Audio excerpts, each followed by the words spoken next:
Alright, ladies and gentlemen, the lawn equipment wouldn't be from Airport Gym if we didn't have birds, lawn equipment, and airplanes flying over here at Iron Dog Gym, Sacramento. I got this training stick out. It's just a toy wood stick, but it has a blade. It's even crooked, so what? Right? You ever watch Forged in Fire? How many things come out crooked? So what? So the point of it is that when you train with an Escrimador stick, you don't really know if your strike is on the blade edge, right? So if I use this as a demo, a lot of people, they hit, and when it comes down in, it's slapping at the wrong angle. So I'm gonna put my, if I do a hit like this, I want that to be the tangent, right? They come in and they're slapping, and it comes in sideways like this when they have a blade. So they hit with the side of the blade, yeah? Or the other one, they go like that, and hit with this side. So you get a training tool, and you work on that 45-degree line on either side, and you see, especially on these ones, are you coming up on a nice cutting line with an edge. Next up, training tool. Don't use a real edge. You ain't ready for that. The back of the edge is flat, and you can support it. So you can start doing strikes and supporting the edge with the flat of your hand. Bop! And in this supporting idea, you can start doing the box system. Again, you're thinking about that edge. Big heavy attack coming at me. I'm going to hold this and shove that reinforced edge into something. And also in this part, because of the weight, you can start grabbing, and you can grab your own wrist, grab your own hand. If you have a long enough handle, you can work on holding it from the bottom, above the hand, the awkward above the hand side, moving it to the bottom for the awkward hand side, now awkward bottom side, good side, awkward bottom, switch it to good side top. You practice that stuff, holding the wrist. You find when you swing a really heavy thing, it pulls your arm, so you can pull all in this blade reinforcement. The next part, the last part, is the tip. So as I use the blade edge to block, I'll line the tip up, even though it's crooked because it's a training prop. Yeah.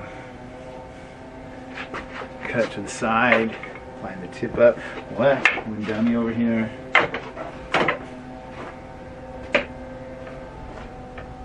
All right. Thanks for watching Iron Dog Gym. Don't forget to like and subscribe. Now, a little bonus while you're liking. Remember, the number one is the jab. The number one. The number two would be the cross coming from the other arm, from this arm, right? So jab, cross. Alright, and then below the number two, number three, right? Number three is like an uppercut. So it's not exactly jab, cross, hook. It's more like jab, cross, uppercut. Uppercut, right? So number three, and then number four is opposite number one. 1 and 4, and 2 and 3 in the Latosa system.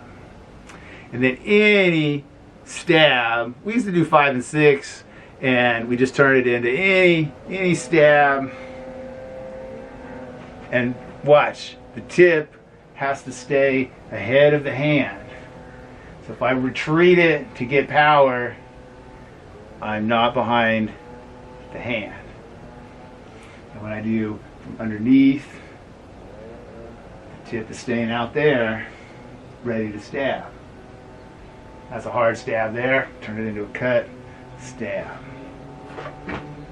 That's your primary number 1 in the exercise set.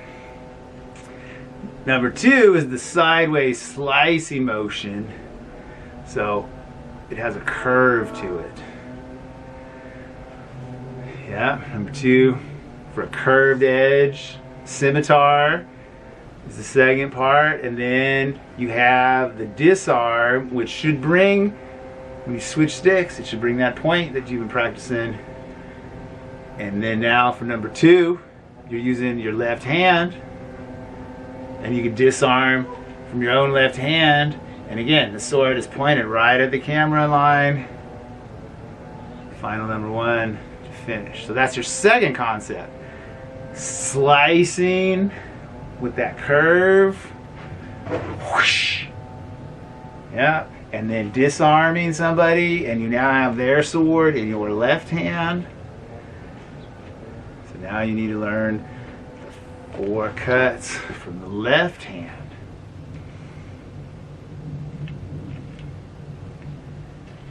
Alright, now the disarm, you have to add a little puño in. Get in a little closer. You roll over into this shape that you're familiar with from our other martial art, and you grab the own handle. Right? So you juts out, if I use a word from our other martial art, you juts out the handle to take it from yourself. But that's somebody else's sword that's coming in that you're jutsowing. Alright? It's not some fancy sword switch for a movie. Although you could hire me if you want. I do movies. Now, scimitar has the slice, and then we have the left-handed disarm. And then the final part of number 2 is we finish with a number 1 again. And then you learn to practice with your left hand so that you can get into 2 sticks pretty soon. Final point. When you get through number 1, you work those 4 plus 1, and then you do number 2, you work those 4 angles.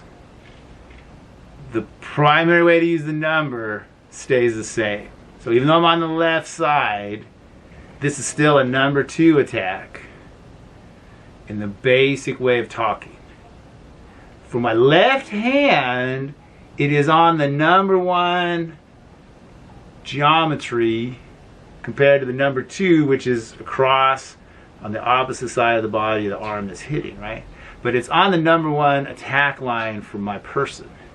My dominant side, number 1 attack line, right? So we're going to use that. So I'm on my dominant number 1, and I got a step to do a strike in the number 2 zone. If I had 2 swords, right? Maybe when I step and I hit something in the number 1, and I got a strike in the number 2, I know that it's with my left hand, and I'm not going to think about that that's actually a number 1 strike.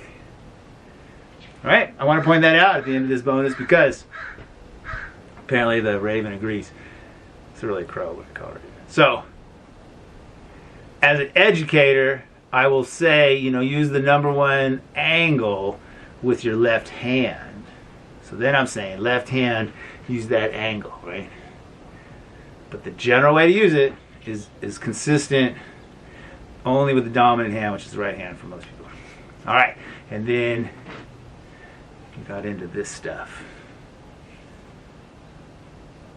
Thanks for watching.